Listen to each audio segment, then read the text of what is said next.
कहने आए हैं कि जब हम जन्म लिए तो शायद आप में से किन्हीं को यह मौका सौभाग्य नहीं प्राप्त हुआ होगा कि जब हम जन्म लिए तो जो मेरी मुंह जुट्ठी हुई वो महाबोधि महाविहार के खीर से हुई।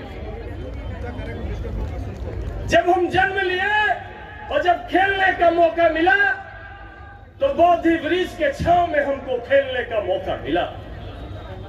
और जब हम विधायक बने तो जो सदियों से जो बहुजन समाज के अंदर जो एक दर्द था, उस दर्द को हम महसूस कर रहे थे कि गौतम बुद्ध पूरी दुनिया में आजादी से विचरण कर रहे हैं, लेकिन जहां पे ज्ञान अर्जित किए वहां पे गौतम बुद्ध के विचारों को और गौतम बुद्ध को जंजीरों में कैद कर दिया गया। इसलिए हमने सदन में आवाज उठाई और आपसे हम कहने आए कि आकाश लामा जी ऑल इंडिया बुद्धिस्ट फोरम बना करके उन्होंने एक प्लेटफॉर्म बनाया। सुरेश देसाई जी के बाद लड़ाई ऐसे सो गया था कि लग रहा था कि अब लड़ाई नहीं लड़ी जाएगी, हम थक के बैठ गए। तो हम आकाश लामा जी के टीम को, विराज खिराज जी को, तमाम लोगों को हम धन्यवाद देते हैं कि जब सबसे पहले जब मेरे पास आए तो हमने कहा कि कोई लड़े या न लड़े, सतीश आपके साथ है, विधायकी तो आने जाने वाली चीज है। और उस दिन से हम पहले दिन से बौद्ध महाविहार मुक्त कराने की लड़ाई में हम शामिल हैं। जब अनाकारिक भंते के जन्म जयंती 17 सितंबर को जब पटना में गांधी मैदान में एक बड़ी रैली की गई और पूरे पटना में हम सब लोगों ने पैदल मार्च करते हुए 500 से ज्यादा बौद्ध संगठनों का मांग पत्र जब मुख्यमंत्री को दिया गया तब भी मुख्यमंत्री का नींद नहीं खुला। जब पूरे बिहार के एक एक जिला में महाबोधि मुक्ति विहार मुक्त रथ जब पूरे जिले में दौड़ाया गया तब भी सरकार की नींद नहीं खुली। तो 12 माघ पूर्णिमा 12 फरवरी को भंते आकाश लामा जी की पूरी टीम ने वहीं पे अनशन पे बैठना कबूल किया कि जब तक महाबोधि महाविहार को हम मुक्त नहीं कराएंगे हम इस बोध गया से नहीं उठेंगे।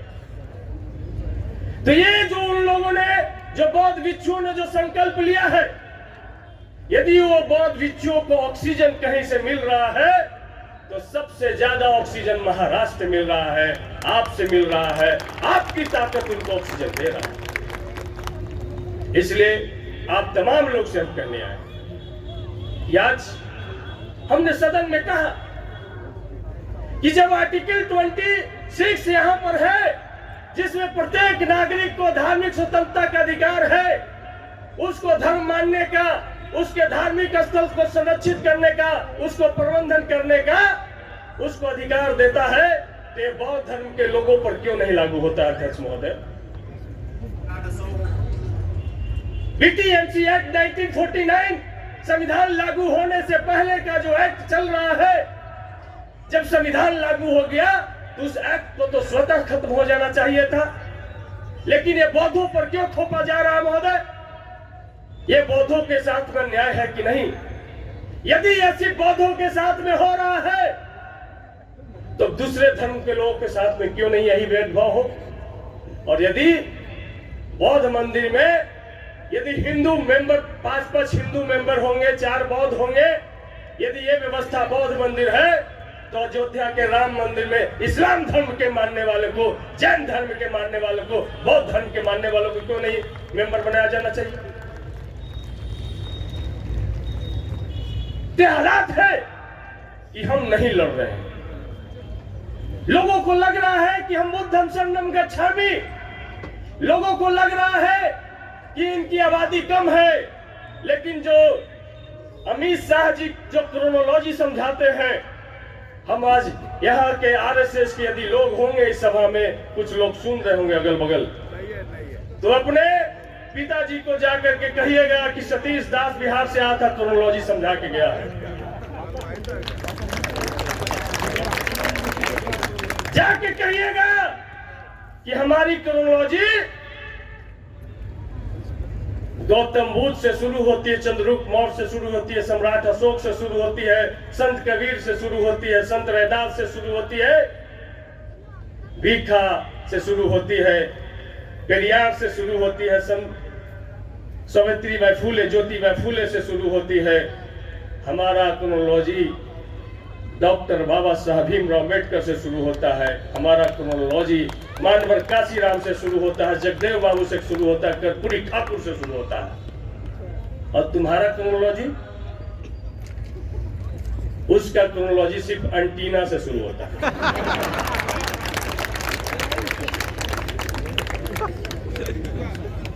ये जाके बता देना। और जिस पार्टी से आते हैं उस पार्टी के राष्ट्रीय अध्यक्ष जब बिहार में मुख्यमंत्री थे तो तुम्हारे बप्पा का जो सांप्रदायिक रथ उसी लालू यादव ने रोकने का काम किया था, और सतीश दास भी बौद्ध महाविहार को मुक्त कराए बगैर वापस नहीं लौटेगा, ये हम संकल्प लेकर के जाते हैं। इसलिए आप तमाम लोग, जो सही कहा भंते जी ने कि हम बहुसंख्यक अपने आप को अल्पसंख्यक मान लिए। कैसे मान लिए? जैसे कि हम कहीं बिहार में सभा करने जाते हैं तो हम लोगों से कहते हैं कि भैया हम आ रहे थे, रास्ते में बहुत जाम लग गया इसलिए आने में लेट हुआ। तो जब जाम लग गया तो हमारे साथ जो स्टैंडन वाला गार्ड था उतर करके गया, थक हार करके कहा कि सर जाम नहीं छूटेगा, कोई दूसरा रास्ता देखिए। हमको लगता है कि बिहार में 243 गो ही हमारे जैसा लोग हैं, इतना ताकतवर, 5 लाख जनता का आशीर्वाद हम पे, इतना मजबूत व्यक्ति, और जाम नहीं हटा सकता। तो हम उतर करके जाते हैं तो में, और जब देखते हैं कि 6 को बैटरी वाला रिक्शा अपने आप में गुत्थम गुत्थी है, तब वहां पे खड़ा हो जाते हैं, अपना सीना को थोड़ा सा चौड़ा करते हैं, मुंह को बड़ा करते हैं, और उठा उठा के 6 ठो रिक्शा को निगल जाते हैं, और रास्ता खाली हो जाता है और हम यहाँ तक पहुंचे। क्या यह बात मानने के लायक है? तो लोग कहता है कि नहीं है। हम कहे कि एंटीना वाला कह दिया कि हनुमान 6 गो सूरज को निगल गया, हम सदियों से मानते आ रहे हैं, और हम 6 गो रिक्शा नहीं निगल सकते। ये है गुलामी, ये है मानसिक गुलामी। तो यही बात हमारे दिमाग में समझा दिया गया कि जो भारत के मूल निवासी हम हैं, जो भारत के हम बहुजन हैं, भारत के हम जो बहुसंख्यक हैं, हमको दिमागी रूप से हमारे दिमाग में अल्पसंख्यक शब्द हटा दिया। इसलिए आप तमाम लोग से हम निवेदन करने आए हैं कि ये लड़ाई 2 लोग लड़ रहे हैं। एक तो जो बोध गया में बैठे हैं, आप जैसे लोग हैं, और दूसरा जो छोटे छोटे जो हमारे यूट्यूबर्स है, सोशल मीडिया है, ये लड़ रहे हैं। क्या आपने देखा कि किसी बड़े टीवी चैनल पर बीटीएमसी एक्ट को लेकर के कोई डिबेट हो रहा हो? आप लाखों के संख्या में महाराष्ट्र में रैली किए, बौद्ध महाविहार मुक्त कराने के लिए राष्ट्रपति के नाम में ज्ञापन सौंपा। क्या किसी बड़े पेपर ने इसको छापा? क्या किसी बड़े टीवी चैनल ने इसको कवरेज किया? लेकिन हाफ पैंट वाले 100 को भी जमा हो जाएंगे तो बड़ा न्यूज चैनल बन जाएगा। सही है। इसलिए हम उनसे कहने आए हैं कि उठा है तूफान, जमाना बदल रहा, अब जागा है भारत का मजदूर किसान, जमाना बदल रहा। अब इन काली कुटिया से भी देखो, फूट रहे हैं उजियाले, अब थर थर थर थर कांप रहे ये हाफ पैंट वाले, ये 2 दिन का मेहमान, जमाना बदल रहा, उठा है तूफान, जमाना बदल। ये जो तूफान जो उठा है, बौद्ध महाविहार मुक्त कराने की जो लड़ाई की शुरुआत हुई है, इस लड़ाई को डाइवर्ट करने के लिए वक्त बिल लेकर के आ गया। इस महाबोधि महाविहार से लोगों का दिमाग को हटाने के लिए वक्त संशोधन बिल लेकर के आ गया और पूरे देश में हंगामा चालू किया गया। तो सभी धर्म के मानने वाले लोग से हम अपील करना चाहते हैं कि राहत इंदौरी साहब ने एक अच्छी बात कही थी कि लगेगी आग तो आएंगे कई घर जली। यहाँ पे सिर्फ मेरा मकान थोड़ू है, सभी का खून शामिल है इस देश की मिट्टी में, किसी का बाप का हिंदुस्तान थोड़ू है। तो आज बौद्ध धर्म में जब 1949 से उससे पहले से आग लगा हुआ था तो लोग घर में बैठे थे, आज उनके भी घर में आग लगा है, कल और लोगों के भी घर में आग लगा है। और भारत के तथाकथित हिंदुओं 3% वाला को छोड़ करके बाकी कोई अधिकार नहीं है। इसीलिए हमने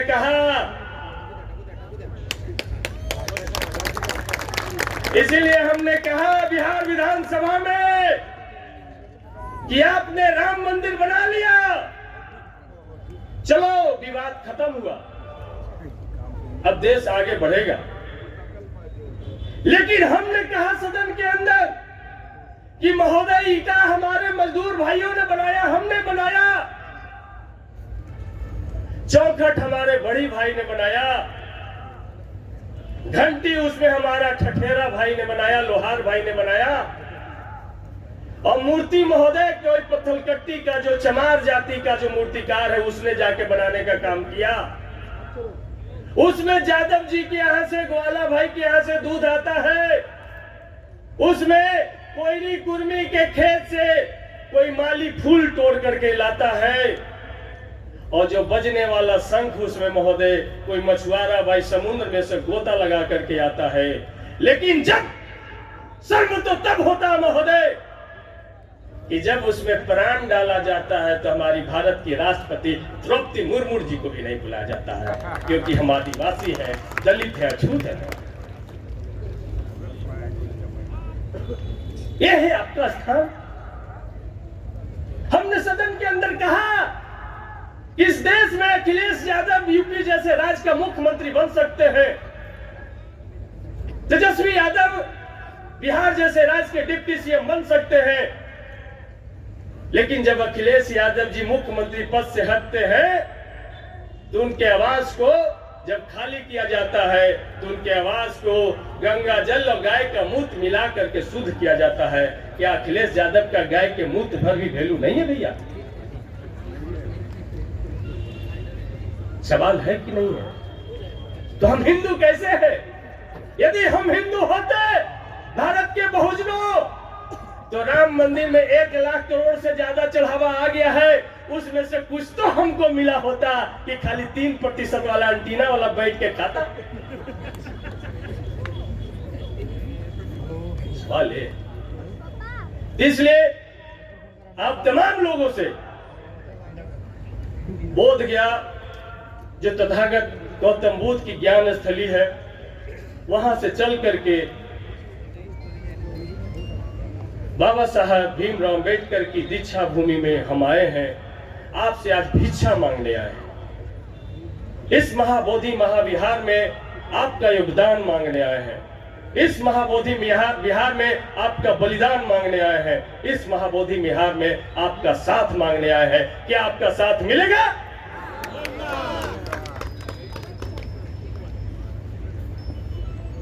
मुझे लग रहा है कि असल धरना बोधगया में नहीं, असल धरना इस ग्राउंड में चल रहा है। और इस धरने की, इस सभा की आवाज बहुत दूर तक जाएगी। और यकीन मानिए आप पहले जागे हैं, क्योंकि हमारे यहाँ गौतम बुद्ध आज से 2600 साल पहले ज्ञान अर्जित करके पैदल चल के पूरी दुनिया में चले गए। लेकिन 3% वाले एंटीना वाले के लोग पुष्पक विमान से उड़ते उड़ते